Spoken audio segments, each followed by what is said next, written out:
Bonnie McDaniel, and welcome to Metro Magazine. I know you guys are used to seeing me in the studio, but this morning we're at a very special place. We are at 901 Restaurant, located in our nation's capital, and we have an amazing guest with us this morning, Mikki Taylor, who is the author of Commander-in-Chic. I know you guys have heard a lot about her, and she's here to talk about her book with us this morning. So, Mikki, welcome. Thank you. It's wonderful to be here. Thank you so much for showing up. I know that you are a busy, busy lady. I wish you were just busy, but I'll take that. And I really appreciate you taking the time to stop in just for a moment to tell us about the amazing work that you're doing. Thank and you. This book. Tell me. You know, it's interesting. I wrote Commander-in-Chic because I want every woman to be the Commander-in-Chic of her life. And what does that mean in terms that we all grasp immediately? Is that I want every woman to own her life and to master her style with distinction, simply put. And what a perfect subject. Thank our First Lady. I mean, you will see her in... Oh my gosh, Converse sneakers. Yeah. And the next day in a designer gown, and then the next day in this great dress that we all want right away. Exactly. And then we learn it's from H&M, and we want it even more. We want two of them. Imagine, I think probably one of the most fascinating things for me, I guess it was maybe back in the late fall, you see Mrs. Obama in the baseball cap, and she's in Target. All right. Oh, Yeah. which is another Commander-in-Chic destination, by the way. I'm telling you, Target is the place. Yeah, yeah. But yeah, and you know, that's what I love about her is that, you know, when she walked into the White House, and I remember meeting her years ago when she was like then Senator Obama's wife. She was Michelle Obama then, and that's the same Michelle Obama that's in the White House. She has a clear-cut sensibility about what works for her and what doesn't, and from the way she dresses to the way she lives her life. And I just think, who doesn't want that? I think it's a philosophy we all can embrace. Well, one thing I want to make sure you guys know, this lady has an incredible background. I know that you have a tremendous following, but just in case you missed it, this lady was the cover and beauty editor for 30 years and the director of beauty. I hope I'm getting these titles actually, right. You know, these long titles, it was beauty and cover director, Essence Magazine. Correct me. Yeah, And for 30 plus 30 years. years. Yeah. And she has worked with some amazing people.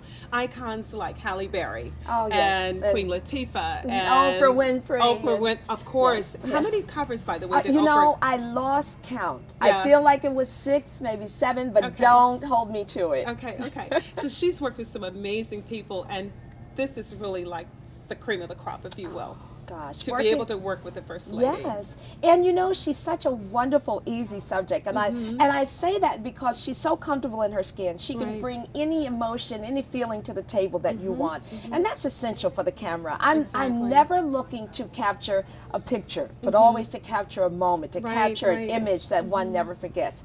And so, you know, by the second time I worked with her, I was just like really over the moon, over the moon, and she was just so. We were laughing. She was wanting to know the direction, the mood of the shot, and so great subject. Now I know we kind of started in midstream talking about your work at Essence, but this goes back many years. It was almost like it was ingrained in you. Oh my gosh! Tell me about how does one become Mikki Taylor, because this started when you were a youngster, right? Absolutely. You know, it's, I guess my mother gave me the style gene, if you will, or this passion for beauty and style. And, you know, people, when they hear the story, they say, well, you know, the apple didn't fall too far from the tree. Now, you got to tell our viewers who your mom was, because this lady was someone pretty significant, y'all. Well, you know, my mother was childhood friends with Sarah Vaughan. Wow. And when my mother was part of the group of friends, in fact, that gave her the money to go to the Apollo to try out the night that she won amateur night. Okay. Because her father didn't want her to go. He didn't want her to sing secular music. Okay. And so, but you know, she had this voice with all these octaves. And so the friends got the money together, and there she went across from Newark, New Jersey over to Harlem, and the rest is history. So my mother, or Mo, as her industry nickname was, the late Modena Davis, was the wardrobe person, hairstylist, and makeup artist. Okay, so you have to do this, right? Yes. So, you know, so what else? What else are we going to do? Growing up in a house like this, where your mother's traveling the world, and the makeup and the toys and all that are coming from everywhere.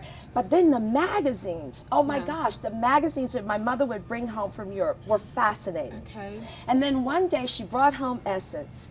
And it was like, oh my gosh. You were It was like enchanted, finding a weren't you? treasure. Yeah, Finding yeah, a treasure. yeah. And I remember, in fact, going over to Essence headquarters, which in the 70s, Essence was born in May 1970, but it was held up in or the headquarters were, a brownstone on East 30th Street. Wow. And so here I walked into this brick wall building, and all these women who looked like me, Yeah. sitting behind typewriters and having a say-so about us. And you I know, was for me, enchanted. I remember Glamour magazine was a magazine that I loved. And I remember as a child looking at the magazine and thinking, there's no one in here who looks like Right, me. right. And the very first issue of Essence, I'm not sure how I came to know about Essence, Right. but seeing this chocolate lady Yes. on the cover of the magazine. There you What was, go. do you remember who the first person The was? first cover, I feel, dear goodness, it was either Julie Woodson Okay. or a woman by the name of Charlene.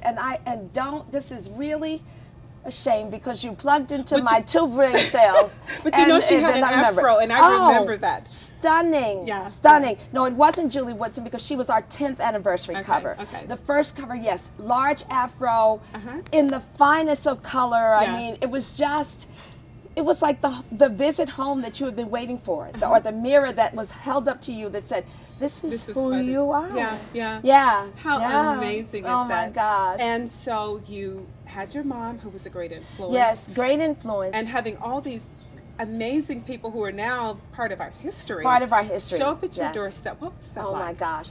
Well, my mother's friends, in her circle there was Ella Fitzgerald, there was Lena Horne, there were Esther Phillips, women that Wow. probably the audience don't even know who they are.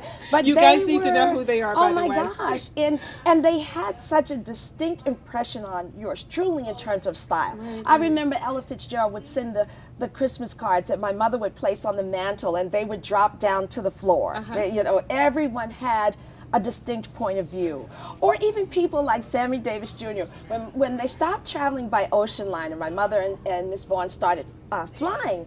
And I remember they started flying, I think it was the 707. And Right, once right. Sammy Davis Jr. sent home a gorilla, this huge monkey, for yours truly, and the monkey was so big he had to have his own seat. Well, now, of course, he'd have to go through security and he'd have to sit on someone's lap, whatever. But it just, and when they were in town, the band would sleep on the floor at your home. And so it was an eclectic mix of artists, Yeah, yeah.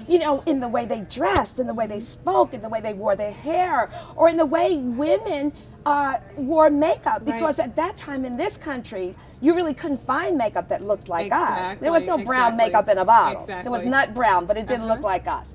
And so, and that was one of the things that fascinated me also, that my mother could buy makeup in Europe that looked Yeah, like yeah. us, but you couldn't get it on these shores. Yeah, yeah. That was like, yeah. Now, I was reading in the book that you said your mom bought you an item of clothing. Yes, she Mikki, did. I want you to hold that thought just for a minute, and we're going to come right back, and we'll be right back with you in just a moment with more Metro Magazine.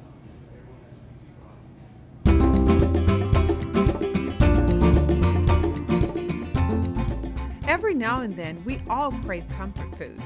But comfort food does not have to be unhealthy food. In this month's feature of It's Time TV, I'm going to share the secrets to my amazing oven-fried chicken. So put away the deep fryer and join me in making spicy Southern oven-fried chicken. To get started, preheat your oven to 450 degrees.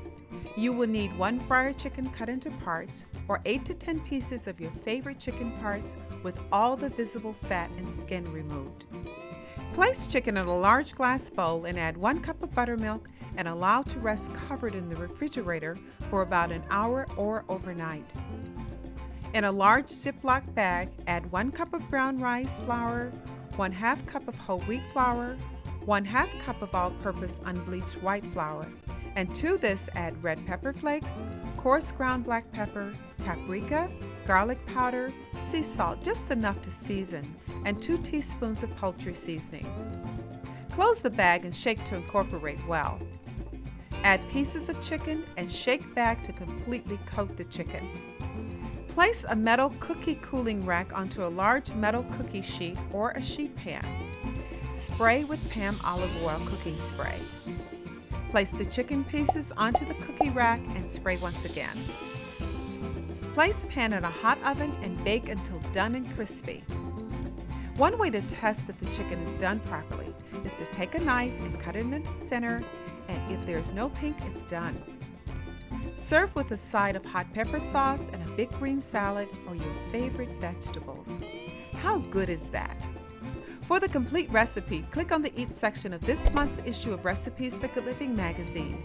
I'm Bonnie McDaniel, and you have been watching It's Time TV.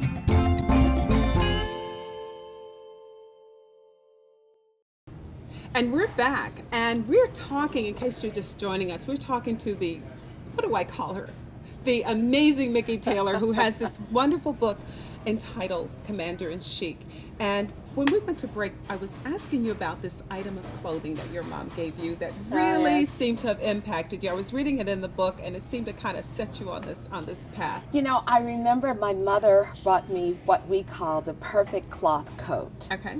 And she had her furrier make a mink collar for me. Wow. And I was just, I was swept away. It was the first, and you know, they doted on you. You had the ankle socks, the shoes, the matching handbags, and so forth. But that mink collar was a turning point. Because certainly I watched the furrier come to the home, and she had her furs done regularly, and the shoes in the back, and so forth. But it really, you know, at that time we didn't define it as arrival time, but you knew that you had at least begun the walk toward ladydom.